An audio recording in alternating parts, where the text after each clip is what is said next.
છે। ગોધરાના પુરાવાવ વિસ્તારમાં આવેલ એચપી ગેસ એજન્સીના ગોડાઉનમાંથી ગેસ રિફિલિંગ કૌભાંડ ઝડપાયું। આ ઘટનાની મળતી માહિતી પ્રમાણે એચપી ગેસ એજન્સીના ગોડાઉનમાં જિલ્લા પુરવઠા અધિકારી દ્વારા રેડ કરવામાં આવતા સમગ્ર કૌભાંડ સામે આવ્યું। એજન્સીના સંચાલક દ્વારા 19 કિલોના ગેસ સિલિન્ડરમાંથી 5 કિલોના સિલિન્ડરમાં કરવામાં આવતું હતું રિફિલિંગ, તે ઝડપી પાડવામાં આવ્યું છે।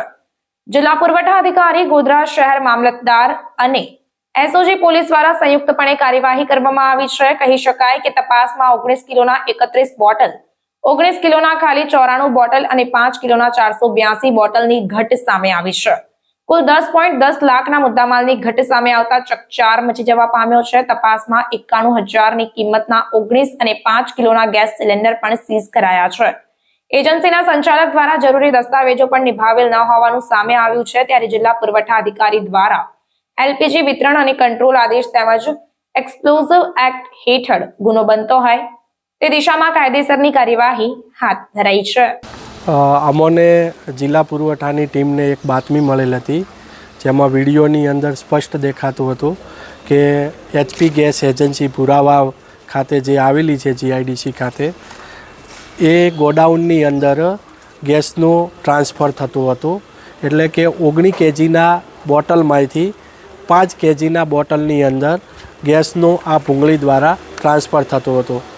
જેના આધારે અમો આજે જિલ્લાની ટીમ અને મામલાદારની સંયુક્ત ટીમે આકસ્મિક તપાસણી અને દરોડા પાડી અને એસઓજી પોલીસની મદદ લઈ અને આ જે ભૂંગળી છે એ ભૂંગળીને પણ જપ્ત કરવામાં આવેલી છે।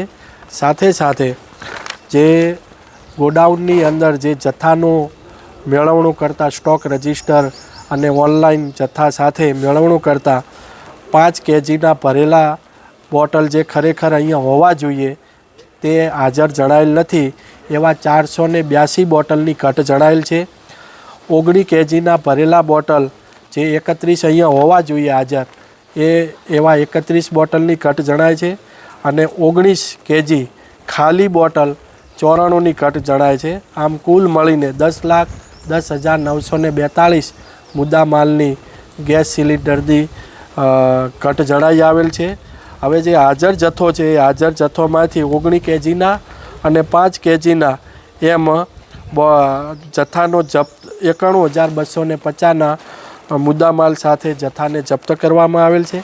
સાથે સાથે જે ગેસ એચપી ગેસ એજન્સીના ડિસ્ટ્રીબ્યુટરે જે રેકર્ડ નિભાવવાના હોય છે એ રેકર્ડ પણ નિભાવેલા નથી અને ગેસના સ્ટવ છે એ 1,000 રૂપિયા લઈને જે ઉજ્જવલા યોજનામાં જે આપણે ફોર્સથી નથી વેચી શકતા તે પણ વેચવામાં આવી રહ્યા છે।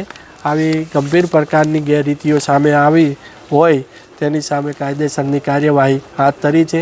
સાથે સાથે ભારત સરકારનો જે એલપીજી ડિસ્ટ્રીબ્યુશન ને કંટ્રોલ ઓર્ડર 2000 એની કંડિકાઓ 4(1)A, 4(1)D અને એક્સપ્લોઝિવ એક્ટ અંતર્ગત આ ગુનો બનતો હોય કાયદેસરની કાર્યવાહી હાથ ધરેલ છે।